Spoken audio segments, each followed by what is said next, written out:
Welcome to one of the most disturbing unsolved cases in the history of the Pacific Northwest.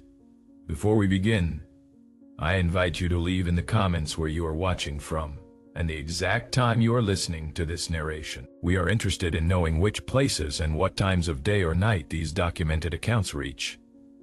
In the spring of 1901, the Portland Scientific Society organized an ambitious expedition into the virgin forests of western Oregon. These were not ordinary woods. They were old-growth forests where Douglas firs towered 300 feet high, where some trees had been growing since before Columbus reached the Americas, where the canopy was so dense that the forest floor existed in perpetual twilight, even a tetual twilight even at noon. The expedition was meant to catalog flora and fauna, document the geology of the Cascade foothills, and collect specimens for museums and universities across the country. 22 people departed from Portland on April 15, 1901. Scientists, students, guides, support staff, all carefully selected for their expertise and experience. They were equipped with the finest gear available at the turn of the century, supplied with food for 3 months, and led by one of the most respected naturalists on the West Coast. The plan was to spend 8 weeks in the forest, establish multiple base camps, and return with data that would advance scientific understanding of Pacific Northwest ecosystems. Only 8 people would return. 14 disappeared or died under circumstances that investigators could not explain. Equipment malfunctioned in impossible ways. Cameras captured images that should not exist, and those who survived brought back accounts so disturbing that several were institutionalized, diagnosed with delusions or hysteria, though they insisted until their deaths that everything they reported was absolutely real. What follows is a reconstruction based on expedition journals, photographs that were suppressed for decades, testimony from survivors, newspaper reports, and archives from institutions that sponsored the research. This is the story of what happened in the Oregon forests during spring and summer 1901, and why the mysteries that emerged from those ancient woods continue to haunt the region over a century later. Official investigations blamed the deaths on wildlife attacks, accidents, and disease, but the evidence tells a far stranger and more terrifying story.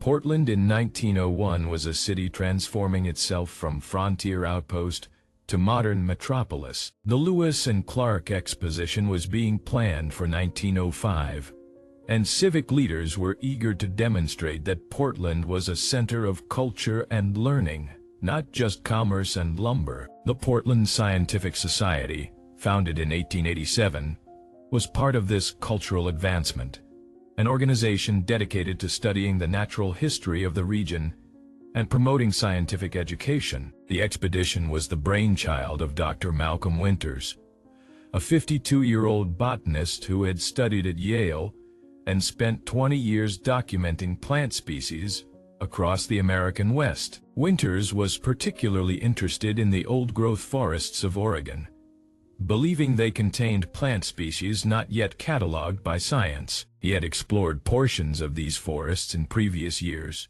making short trips that convinced him a longer, more comprehensive study was needed. Winters assembled a team of 19 others to join him. There was Dr. Elizabeth Ashford, one of the first women to earn a doctorate in biology, who specialized in ferns and mosses. Dr. James Kensington, a geologist from the University of California, interested in volcanic formations. Franklin Morrison and Robert Hayes, experienced wilderness guides who had worked with Winters on previous expeditions. Clara and Thomas Brennan, a married couple who served as photographers, using the latest camera equipment to document findings. Dr. Henry Chen, a medical doctor ensuring the health of expedition members. And 13 others, graduate students, specimen collectors, support personnel, each contributing specialized skills. The expedition departed Portland by train, traveling south along the Willamette Valley to a small town called Oak Ridge. From there, they continued by wagon to a settlement at the edge of the Cascade foothills, a place called Westford, where logging operations were just beginning to penetrate the virgin forest. At West Fir, they transferred supplies to pack horses and began the trek into the wilderness. Winters kept detailed journals throughout the expedition. These journals, preserved in the archives of the Oregon Historical Society, provide the most complete record of what happened during those months in the forest. The early entries are filled with scientific enthusiasm and careful observations. April 20th. Departed West Fir this morning with full complement of personnel and supplies. Weather favorable. Forest magnificence exceeds all previous description. Measured 1 Douglas fir at base campsite, circumference of 42 feet, estimated height over 300 feet. Trees of such size are common here. This forest represents ecosystem essentially unchanged since last ice age. Opportunity for discovery is extraordinary. The expedition established its primary base camp in a river valley approximately 15 miles from West Fir. The location offered water from a clear stream, relatively flat ground for tents and equipment storage, and access to multiple forest types at different elevations.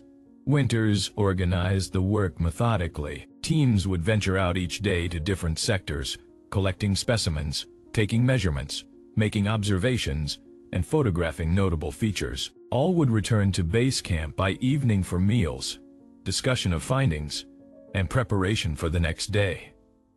For the first 2 weeks, everything proceeded smoothly. The forest was difficult to navigate, with dense undergrowth, fallen logs, and steep terrain, but the team was prepared for these challenges.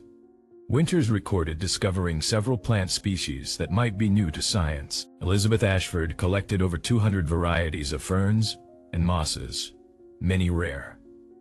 James Kensington mapped geological features and identified volcanic rock formations, suggesting ancient eruptions. The photographers, Clara and Thomas Brennan, took hundreds of images documenting the forest grandeur. The first indication that something was wrong came on May 4th. A graduate student named Peter Walsh became separated from his collecting team while pursuing a bird he wanted to observe.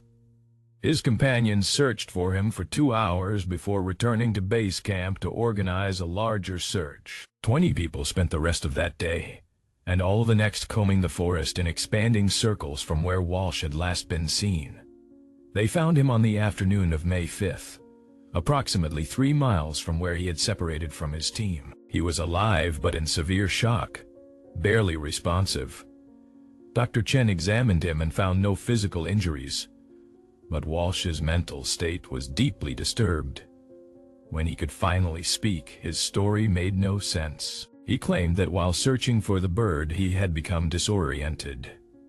The forest had seemed to shift around him, paths he thought he knew leading to unfamiliar places. He had walked for what felt like hours but seemed to cover no distance. Most disturbing was Walsh's insistence that he had not been alone. He said he had been followed by something that stayed just out of sight, moving through the undergrowth, keeping pace with him. He described hearing breathing that was not his own, footsteps that matched his rhythm, and occasionally catching glimpses of something tall and pale moving between the massive tree trunks. When he tried to approach these glimpses, they would vanish, only to reappear further away. Winters recorded the incident, but attributed it to panic and disorientation. Walsh had gotten lost, had experienced fear and stress, and his mind had created threats to explain his situation.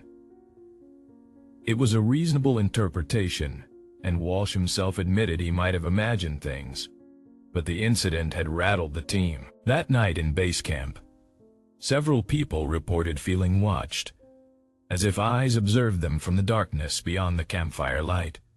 May 7th brought a more serious incident. 2 specimen collectors, William Foster and Daniel Murphy, failed to return from their assigned sector by evening.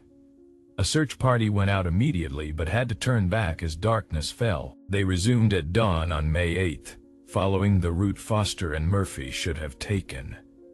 They found the men around noon, both dead, lying approximately 20 feet apart in a small clearing. There were no obvious causes of death, no injuries, no signs of animal attack, no indication that they had fallen or been struck by falling branches. Dr. Chen conducted examinations and could find nothing wrong with either body except that their hearts had stopped. Both men's faces bore expressions that Chen described in his report as extreme terror, as if they had witnessed something so frightful that fear alone killed them. Personal items were scattered around the clearing, including Foster's specimen collection bag and Murphy's field notebook.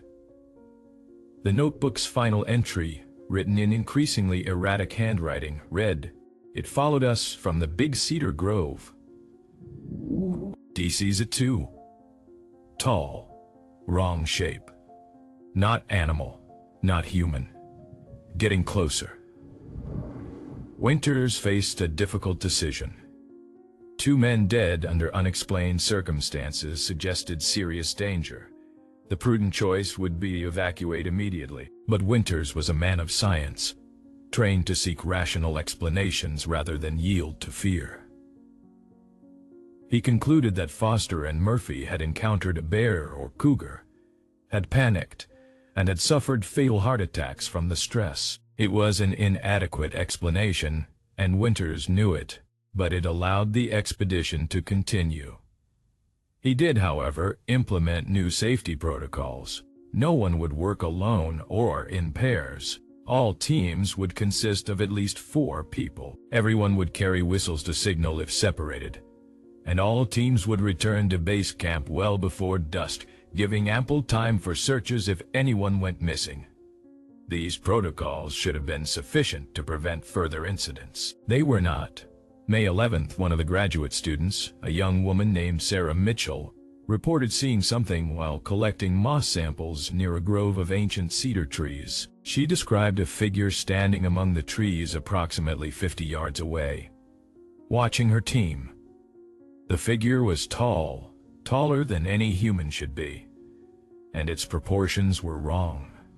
Limbs too long.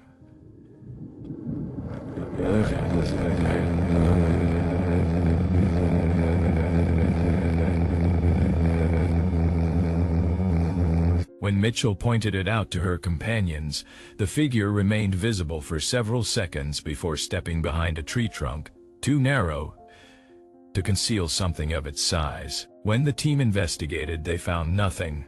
No tracks, no sign that anything had been there. Mitchell's account was dismissed by some as misperception, perhaps a strangely shaped tree trunk or a play of light and shadow, but others had begun to notice oddities about the forest itself.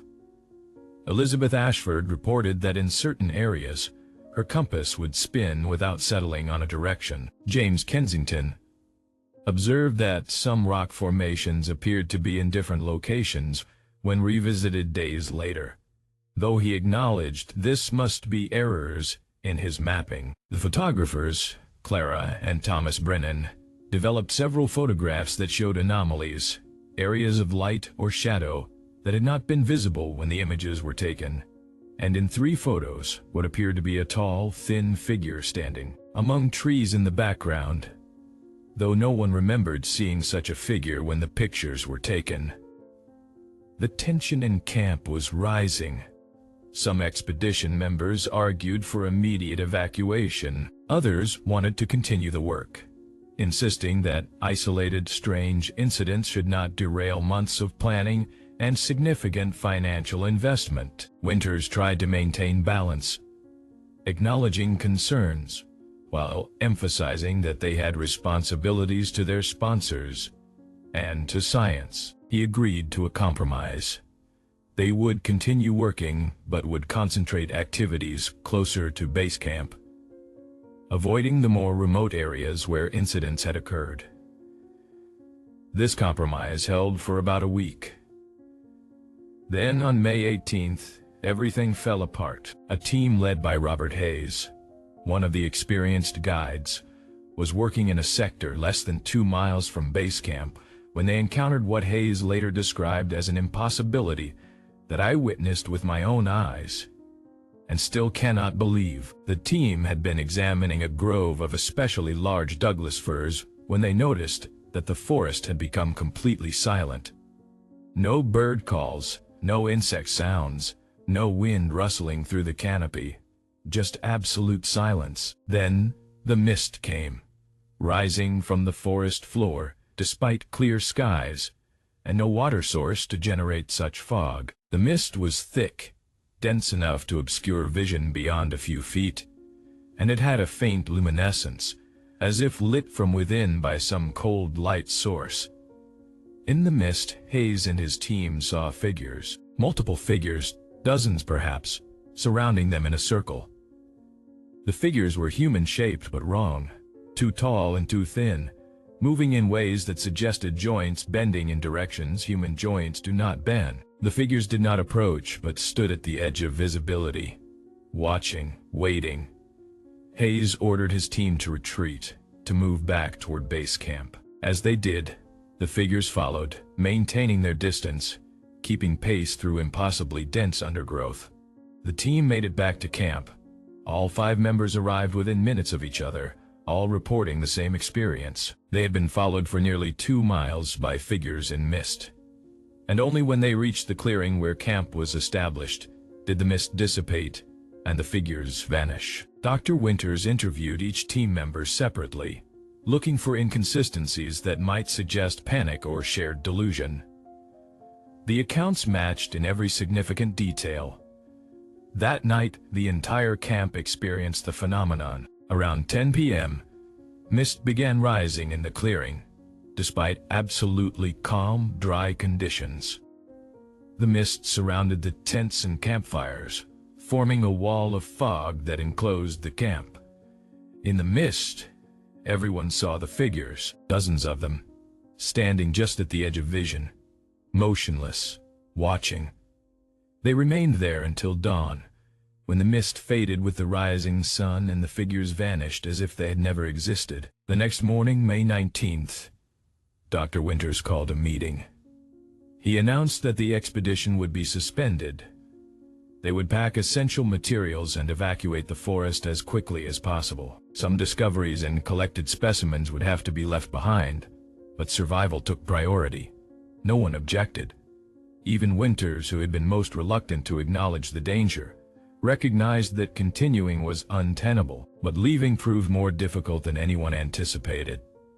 As the team packed equipment and prepared to depart, they discovered that 3 people were missing.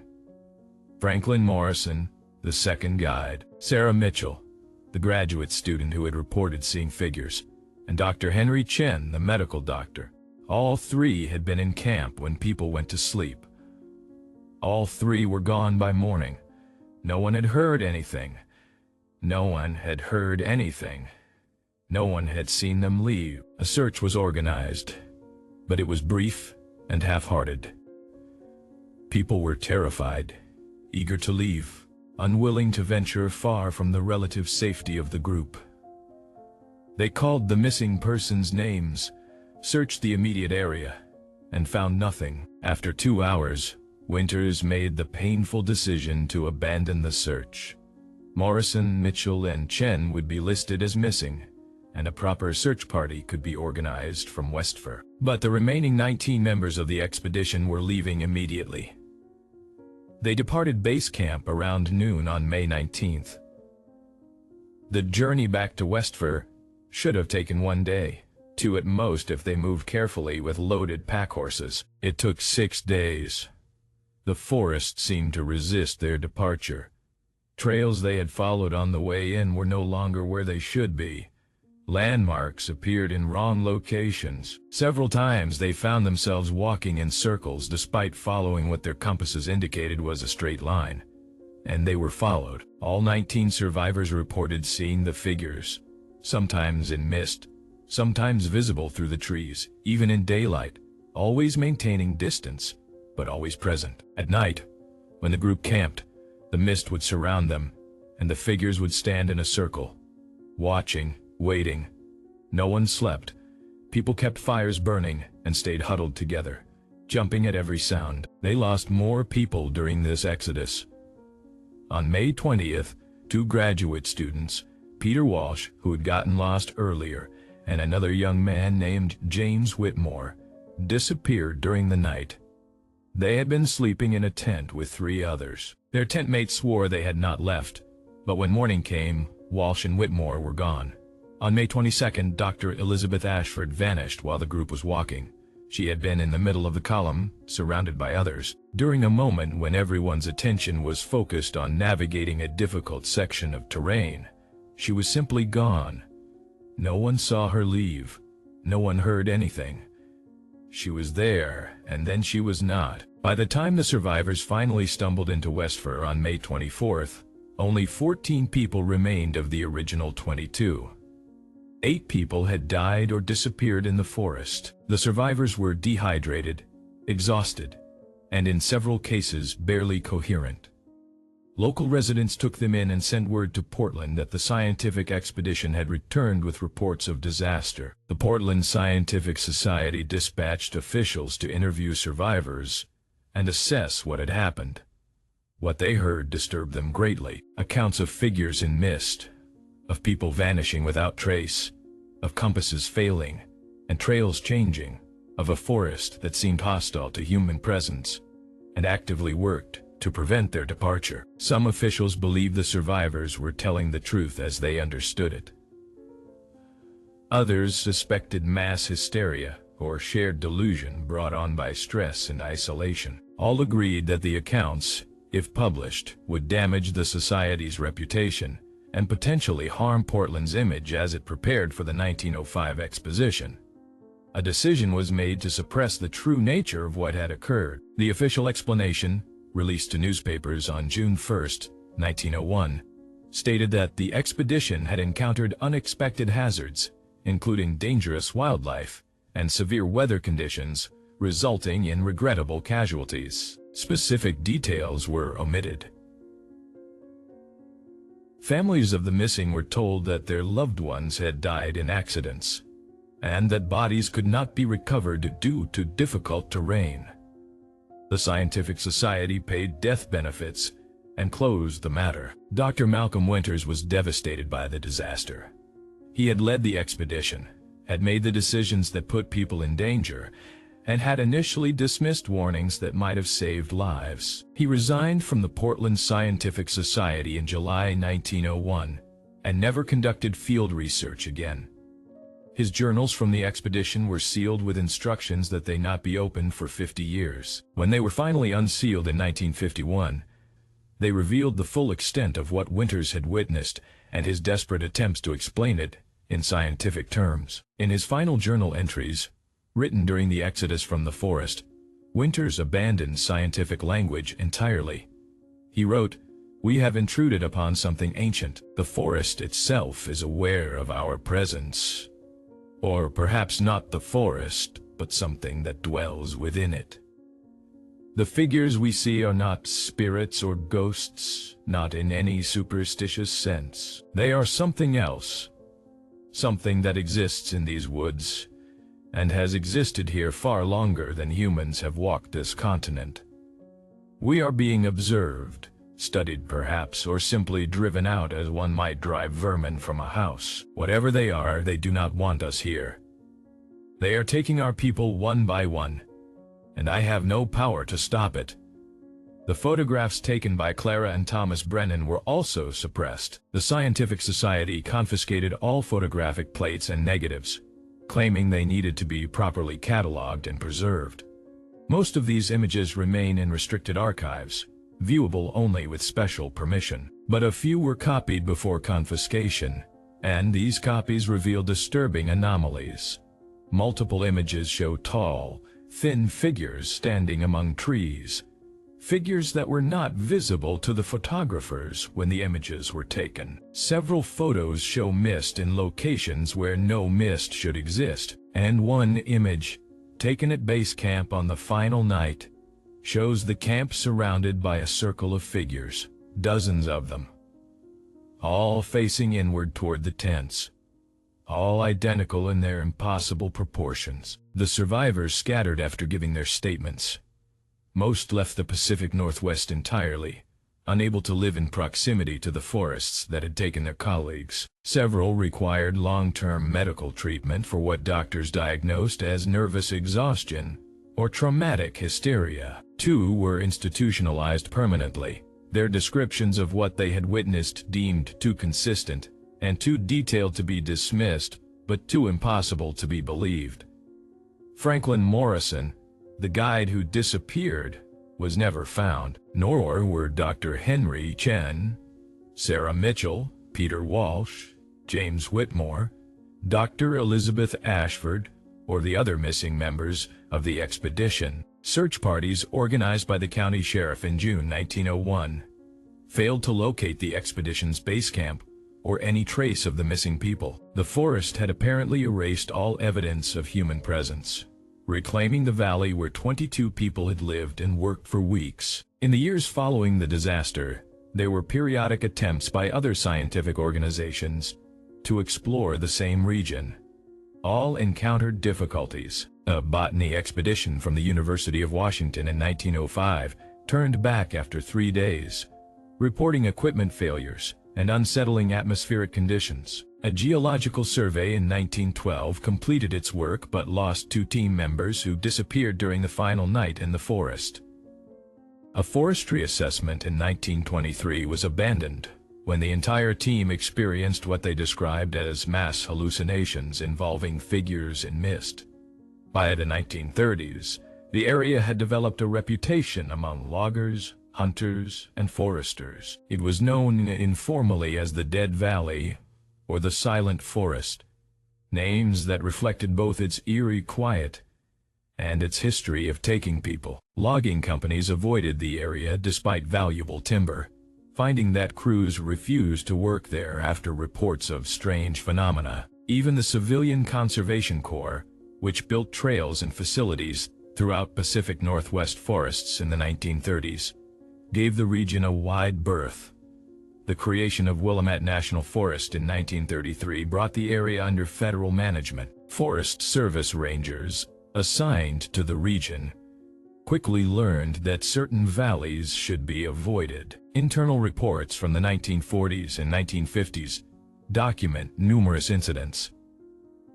Hikers who became disoriented in areas where trails were well marked, campers who reported seeing figures in mist, hunters who fled after experiencing inexplicable fear in its specific locations, and periodic disappearances of visitors that, despite extensive searches, resulted in no recoveries. One particularly well-documented incident occurred in 1957. A group of 5 experienced hikers entered the forest for a week-long trek.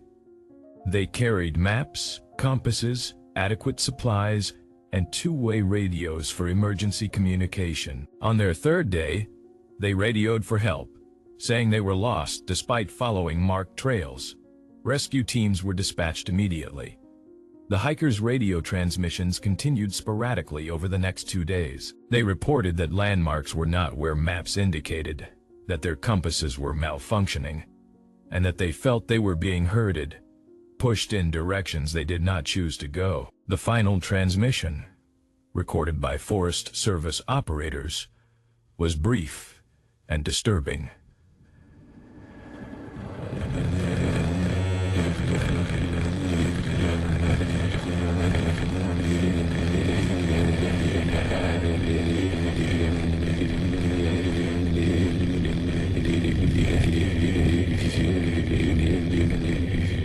Rescue teams searched for 2 weeks. They never found the hikers, their equipment, or any sign of where they had been when they made their last radio call. In 1972, a researcher from Oregon State University named Dr. Jennifer Morrison became interested in the historical disappearances in the Willamette Forest. Morrison was a psychologist studying how isolation and environmental stress affect perception and decision-making. She believed the reported phenomena could be explained through a combination of natural factors: magnetic anomalies causing compass failures, atmospheric conditions creating unusual mist, and stress-induced hallucinations making people perceive hallucinatory threats that did not exist. Morrison obtained permission to spend a month in the region, accompanied by 2 graduate students and a professional wilderness guide. They carried modern equipment including GPS navigation, high-quality cameras, and devices for measuring magnetic fields and atmospheric conditions. Morrison planned to document environmental factors that might explain the historical reports and to demonstrate that the so-called mysteries had rational explanations. The research team entered the forest in July 1972. They planned to establish a base camp in a valley that matched descriptions of where the 1901 expedition had been located.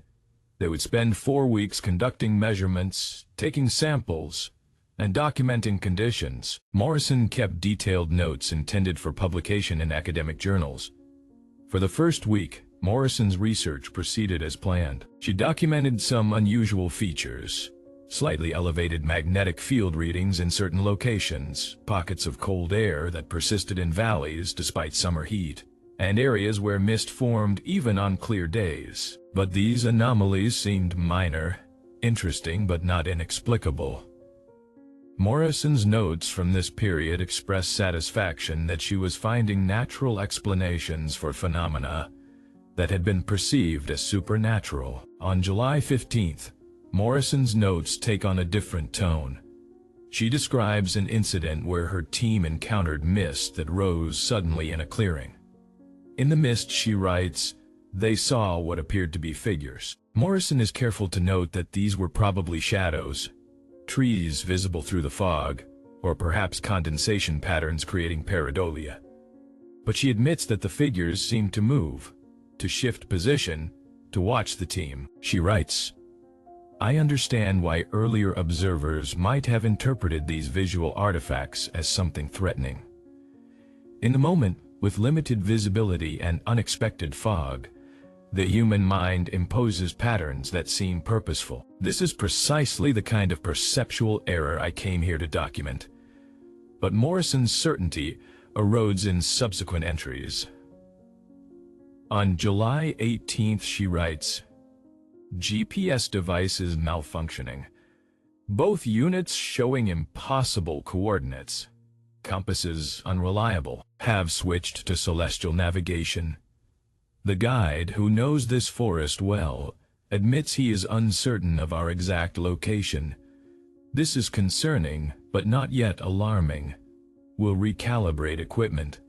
July 21st. Team morale declining. Graduate student Sarah claims to hear voices calling her name. Guide reports feeling watched constantly. I am experiencing similar sensations, though I attribute this to suggestion and stress. We have located what may be the 1901 expedition base campsite. Found several metal artifacts partially buried, possibly tent stakes or equipment.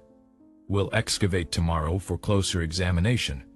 Morrison's final journal entry is dated July 23, 1972. It reads, I was wrong. This is not environmental stress or perceptual error. Something is here in this forest. Last night, the mist surrounded our camp, and in the mist were figures. Not shadows, not trees. Figures that moved with purpose. We could see them clearly. All 4 of us saw the same things. Today, Sarah disappeared.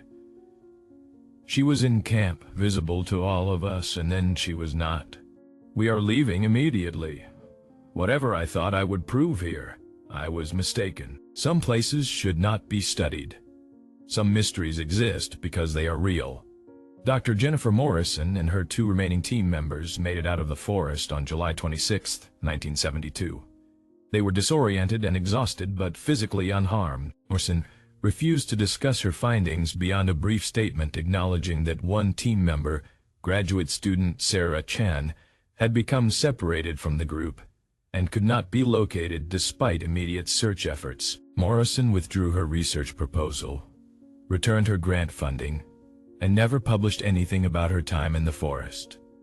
When colleagues asked about her experience, she would say only, I went there to disprove mysteries. Instead, I confirmed them. That is all I will say.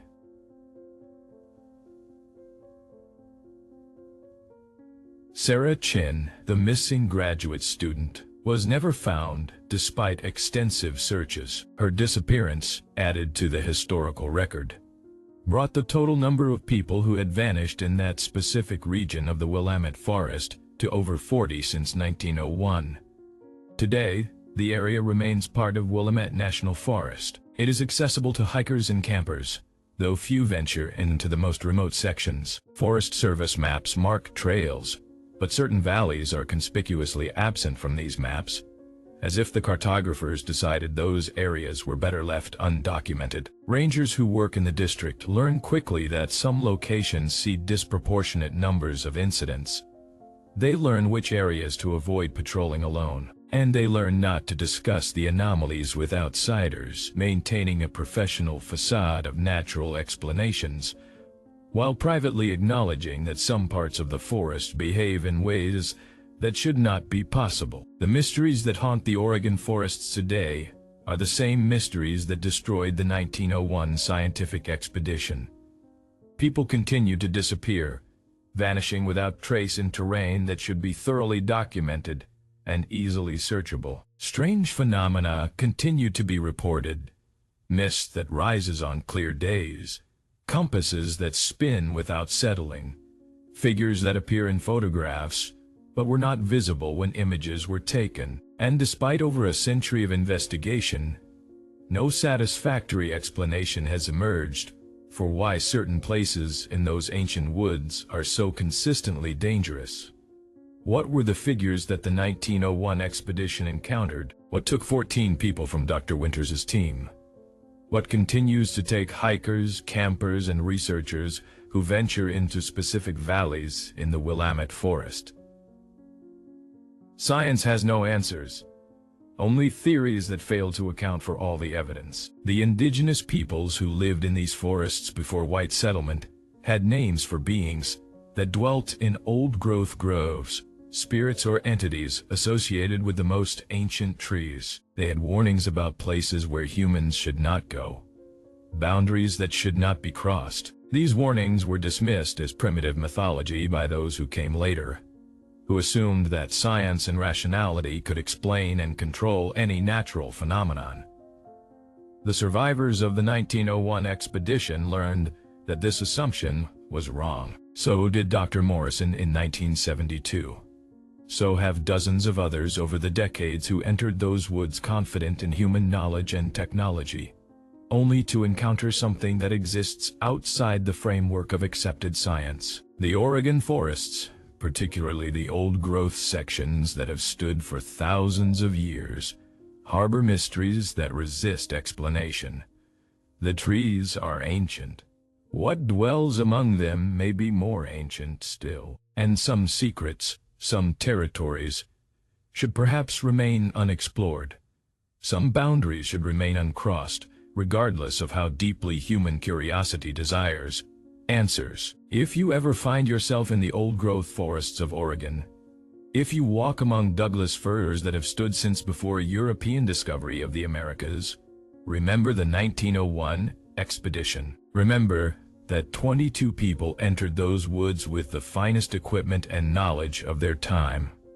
Remember that only 8 emerged, that 14 disappeared or died, that survivors spent the rest of their lives trying to make sense of what they witnessed. Remember that, over a century later, people still vanish in those same woods, that the mysteries remain unsolved, that some phenomena resist explanation, no matter how much time passes, or how much technology advances. And if you see mist rising on a clear day, if you glimpse tall figures standing among ancient trees, if you hear your name called from the depths of the forest, do not investigate. Do not seek answers. Turn back immediately. Return to marked trails.